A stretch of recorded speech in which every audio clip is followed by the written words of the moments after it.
भगवान की जय।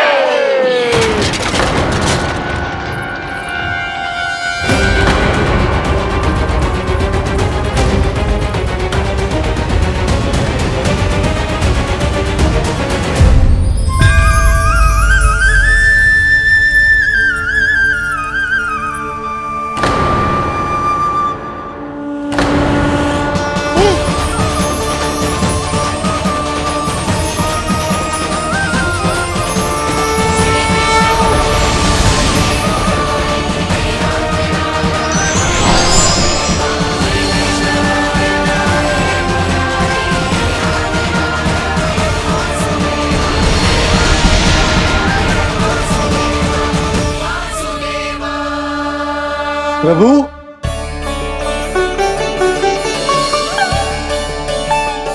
प्रभु,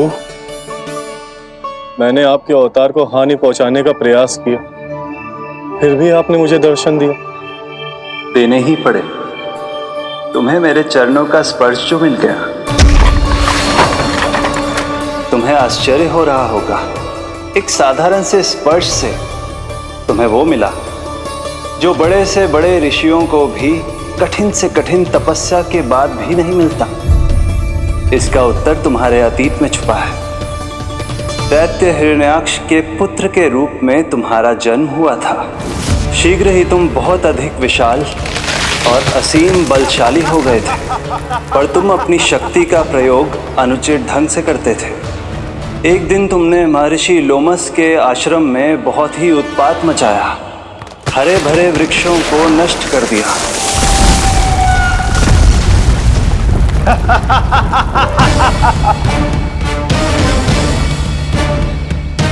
देख क्या रहे हो ऋषिवर? ये विशाल वृक्ष भी मेरे इस विराट तन के आगे कुछ भी नहीं है।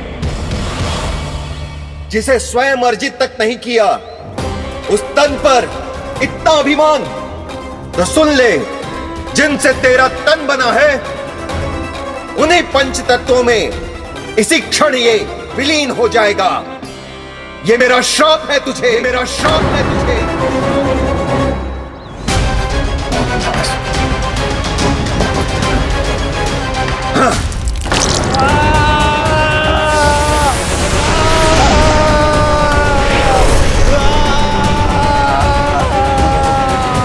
पर तभी तुम्हें अपनी भूल का आभास हुआ और ऋषि लोमस से तुमने क्षमा याचना की। क्षमा करे ऋषिवर, क्षमा करे। मैं मूर्ख, अभिमानी हूँ, अज्ञानी हूँ, परंतु आप तो दया के सागर है। कृपा करे ऋषिवर, कृपा करे। बिना तन के मैं कैसे जीवित रह पाऊंगा? तुम जीवित भी रहोगे और अपने दैनिक कार्यों का संचालन भी कर पाओगे, किंतु सजीव प्राणियों या निर्जीव वस्तुओं की सहायता से। ऐसा जीवन तो मृत्यु के समान है ऋषिवर। इससे अच्छा है आप मुझे जीवन से मुक्ति दे दो। मुक्ति भी अवश्य मिलेगी तुम्हें, पर जब तुम परम प्रभु श्री हरि नारायण के चरणों का स्पर्श करोगे, चरणों का स्पर्श करोगे। और यही नहीं शक्तासुर, कल जब तुम मुझे खोज नहीं पा रहे थे, तब भी तुमने हार नहीं मानी। 7 प्रहर तक 7 बार मेरी और मेरे गोकुल की परिक्रमा की। इस क्रम में तुमने अनजाने में ही अपना पश्चाताप पूरा किया और पुण्य अर्जित कर लिया। इसलिए मैं तुम्हें मोक्ष प्रदान करता हूं। इसलिए मैं तुम्हें मोक्ष प्रदान करता हूं।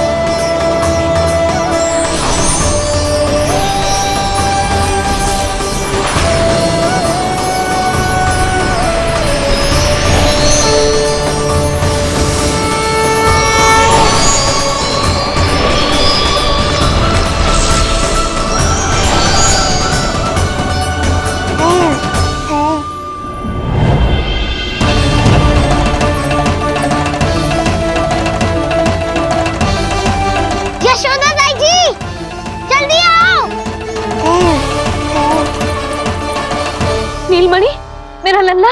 लल्ला, तुझे कुछ हुआ तो ना है ना? तुम ठीक तो है ना?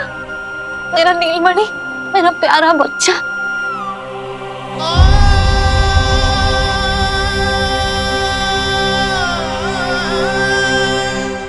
फूला, बंसी, ये सब क्या है?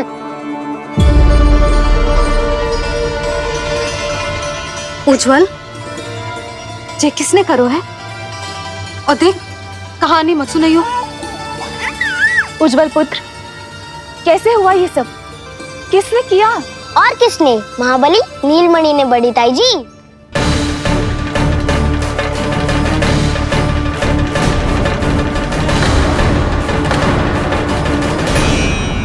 जी क्या बोल रहे हो है? सच्ची सच्ची बता। लो, फिर फंस गया उज्जवल। मैं सच्ची कह रहा हूँ। अचानक तीव्र वेग से वायु चली। फिर ऐसे लगो जैसे कोई भूकंप आ रहा है। और फिर जब मैंने देखा तो ये सकट अपने आप हिल रही थी, खड़खड़ खड़खड़ खड़खड़ खड़खड़। और फिर मैंने साहस दिखाया और उस सकट को रोकने का प्रयास करो। पर सकट ना रुको, जे हिले ही जा रहा था, खड़खड़ खड़खड़ खड़खड़ खड़खड़ खड़खड़ खड़खड़। और फिर ऐसे ही हिलते हुए अचानक से आगे बढ़कर सीधा नीलमणि के ऊपर चला आए हो। फिर और फिर सकट भी हिल रहा था, खड़खड़ खड़खड़, और सकट का सामान भी हिल रहा था, थरथर थरथर। ऐसा लगो जैसे सकट नीलमणि को कुचलने को।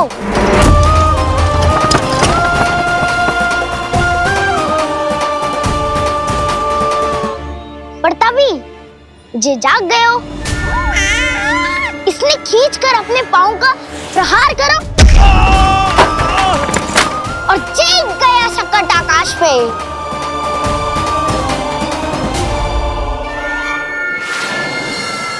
और फिर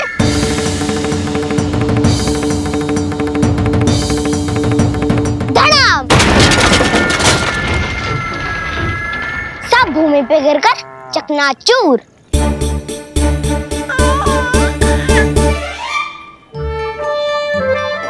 मैं सच्ची कह रहा हूँ ताई जी, नीलमणि के पैर का स्पर्श होते ही वो सकट ऐसे वायु में उड़ी जैसे कोई फूल। अच्छा, और जो तेरे हाथ में ये माखन है, ये भी अपने आप उड़ के आ गया होगा ना? हाँ, मैं सच्ची कह रहा हूँ। सदा बड़पोलापन, ये अच्छी बात ना है लल्ला। सत्य बता। मैया, मैं सत्य बोल रहा हूँ। ये सकट अपने आप ही आयो था और नीलमणि के प्रहार करते ही दूर जा गिरो। अरे, ये बड़बोले से पूछने से अच्छा है कि हमें स्वयं विचार करना चाहिए कि ये सकट टूटा कैसे। हाँ नंदराज, हाँ, हम भी आरती के लिए भीतर चले गए थे। हाँ। अरे, आप सब मेरा विश्वास क्यों ना कर रहे हो? नीलमणि के प्रहार से ही उज्जवल, सकट बहुत पुराना था, पहिया ढीला होकर खुल गया होगा। यशोदा, अनेक कारण हो सकते हैं, चिंता करने की कोई आवश्यकता ना है। मैं चिंता क्यों करने लगी भला? मेरे नीलमणि के गले में रक्षा वाला कंठक पहले से ही है। और हम जैसा पूजा पाठ इतने विधि विधान से इसी के लिए तो कर रहे हैं, है ना पंडित जी? हाँ रानी जी। तो बस फिर मेरे लल्ला को कछु क्यों होने लगा? और आप सब स्वयं ही देख लो ना, जे इतना बड़ा सकट टूट के बिखर गया है, किंतु मेरे लल्ला को एक खरोच भी ना आई। इसका अर्थ तो यही है ना कि हम जो भी कर रहे हैं सही कर रहे हैं। मुझे चिंता करने की कछु आवश्यकता ही ना है। चलो सब भीतर चलते हैं। हाँ हाँ, लल्ला को भूख भी लगी आई होगी। चल।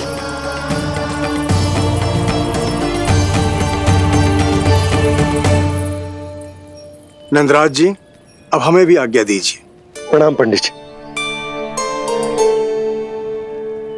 ध्यान कहाँ था तुम दोनों का? और अधिक सावधान रहने की आवश्यकता थी ना? क्षमा कीजिए नंदराज।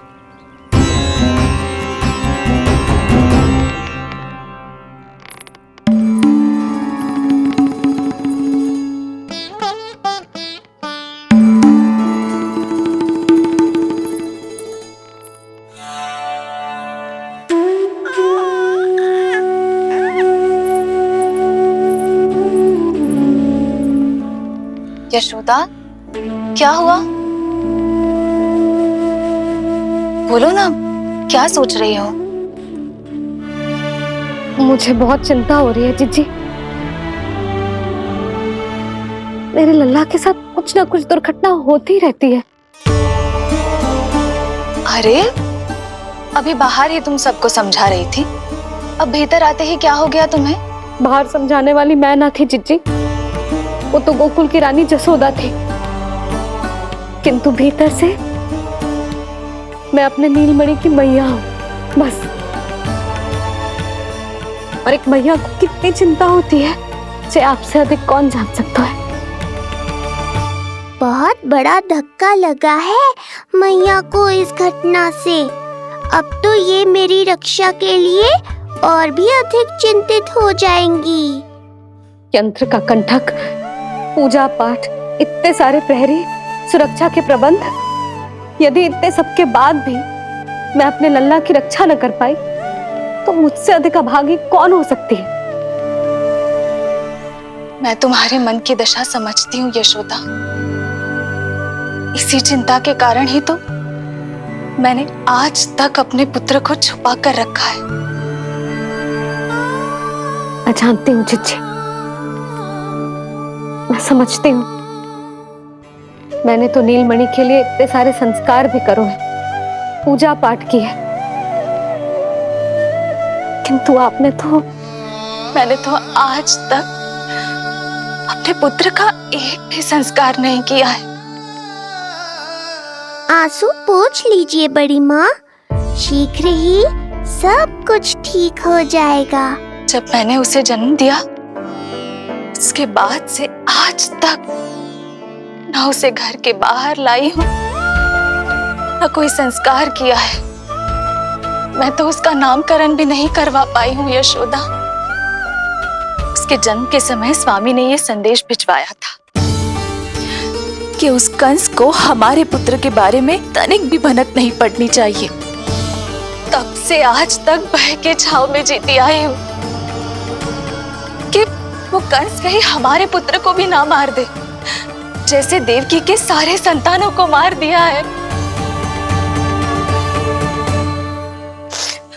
ये आशंका कभी सत्य नहीं होगी बड़ी माँ, मैं हूँ ना।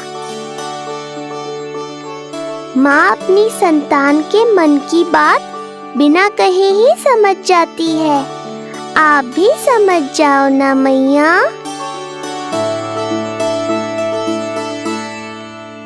जीजी, हमें रोना ना चाहिए। हमें देख के लल्ला भी रो रहा है। मैया, आपकी सहायता की आवश्यकता है मुझे ऐसे क्यों लग रहा है जैसे लल्ला मुझसे कुछ कहना चाह रहा है। दाऊ को हम सबसे दूर कब तक रखेंगे बड़ी माँ? ये सोच रहे होगा कि अब तक आपने इसके दाऊ को छुपा के क्यों रखो है। मैं उनसे मिलना चाहता हूँ मैया। जीजी, कितना मन करता होगा ना इसका अपने दाऊ से मिलने का। और आपके लल्ला का भी तो मन करता होगा ना कि अपने छोटे भाई को मिले। कितनी बातें करते हैं हम दोनों की इनके सामने। हाँ यशोदा, मैं भी अपने पुत्र को नीलमणि के बारे में सब कुछ बताती हूँ। तो बस फिर हमें साथ साथ रखिए ना। मेरा आधा हिस्सा है वो, उनके बिना मैं अधूरा हूँ मैया। ये दोनों भाई एक दूसरे के बिना अधूरे हैं जीजी। हमें इन दोनों को साथ ही रखना चाहिए। आप ही सोचो, यदि नीलमणि की रक्षा होगी तो आपका लल्ला भी तो सुरक्षित रहेगा।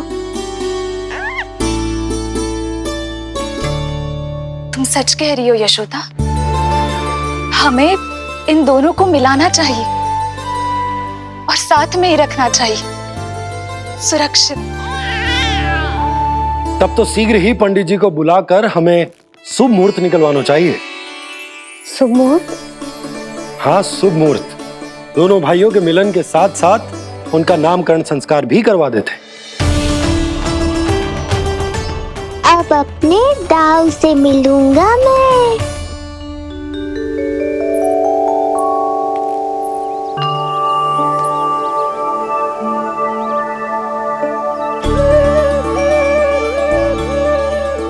ऋषिवर के दिव्य आभा के कारण ये वातावरण कितना शुद्ध, कितना पवित्र लग रहा है ना। हाँ देवकी, इनका तेज ही ऐसा है कि इनके निकट केवल पवित्रता ही वास कर पाती है। किसी भी प्रकार की दुष्टता इनके पास जाने से पहले ही नष्ट हो जाती है।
इनका तेज ही ऐसा है कि इनके निकट केवल पवित्रता ही वास कर पाती है।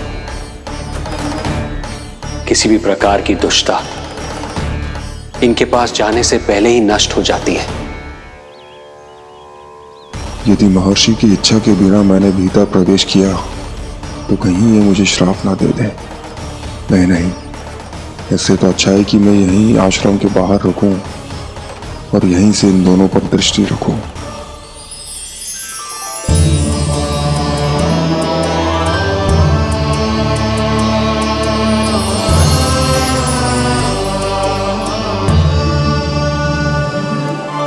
आपके आने का आभास हो गया था राजन। गुरुदेव, जो संतानें हमने खो दी है उनका श्राद्ध करवाने की विनती लेकर हम आपके पास आए हैं। आपका आना व्यर्थ नहीं जाएगा राजन, परंतु मुझे आभास हो रहा है श्राद्ध कर्म इस भेंट का एकमात्र कारण नहीं है।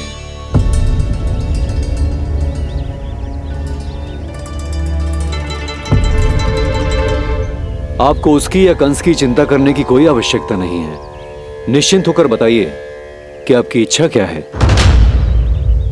गुरुदेव, वर्तमान में मेरी प्रथम पत्नी रोहिणी पुत्र सहित गोकुल में निवास कर रही है। हमारे उस पुत्र का और भाभी यशोदा के पुत्र का नामकरण संस्कार करवा दीजिए। बस यही हमारा सौभाग्य होगा।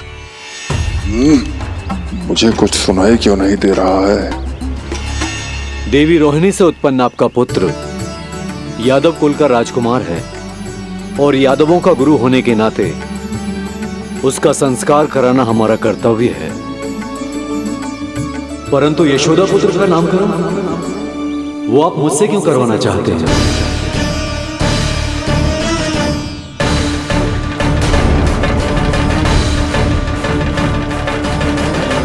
गुरुदेव,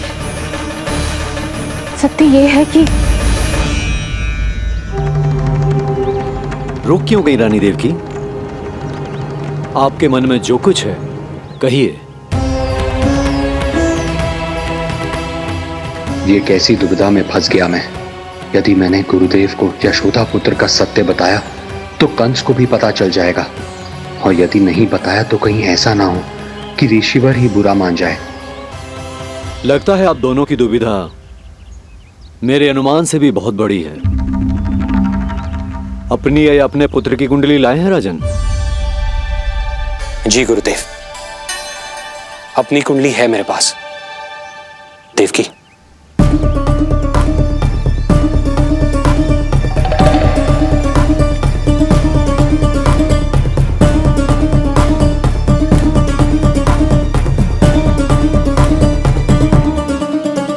जो रहस्य आप नहीं बता पा रहे हैं राजन, वो ये कुंडली बताएगी।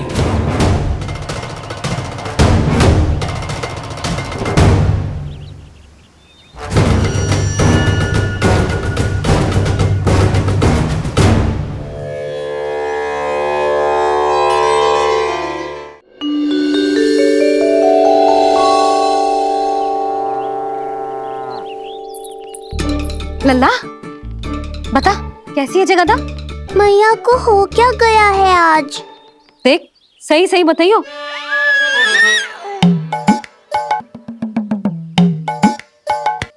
अच्छी है ना? पसंद आएगी ना उसे? हाँ या फिर जे मोर पंख वाला मुकुट दे दूं? पहली बार मिल रहा है तू, उपहार तो देना चाहिए ना। पर बड़े तो वो है ना मैया, उपहार तो वो देंगे मुझे।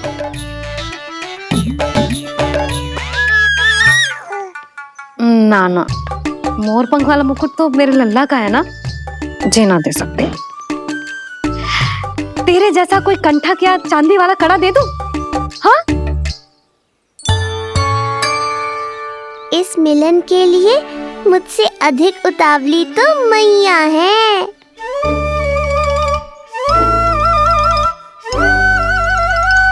अच्छा जे उपहार छोड़, तू तो जे बता कि तू उसे बुलाएगा क्या कह के? अन्य सभी के जैसे बड़े भैया या गांव वालों के जैसे दद्दा बुलाएगो, या फिर बड़े नगरों में जैसे बुलाते हैं ज्येष्ठ ज्येष्ठ भ्राता बुलाएगो, या फिर प्रेम से बुलाएगो दाऊ दाऊ बुलाएगो ना?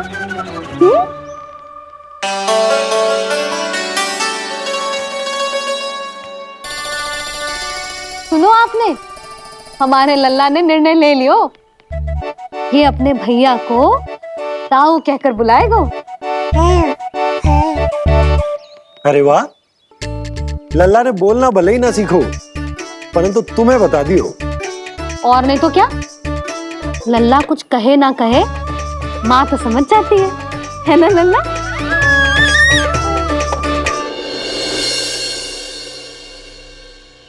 और इसने दाऊ वाली बात पे हाँ भी की है। हाँ हाँ तो सदानंद जी ने भी कर दी है। लो मैं तो भूल ही गई, क्या कही पंडित जी ने? बता तो ना यशोदा, बाहर से आया हूँ, हाथ पैर तो धो लूं। हाँ ले लो। अब बताओ कब का मुहूर्त निकालो है? तनिक हाथ मुंह पूछ लूं। अब बताओ क्या कही उन्होंने? यशोदा थक गए हो, तनिक सांस तो लेने दो। बाहर से आया हूँ, जल ना पूछोगी?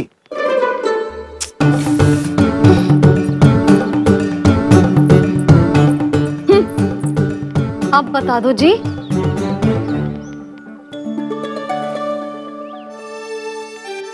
बाबा अब बता भी दो, नहीं तो खेल खेल में खेल हो जाएगा।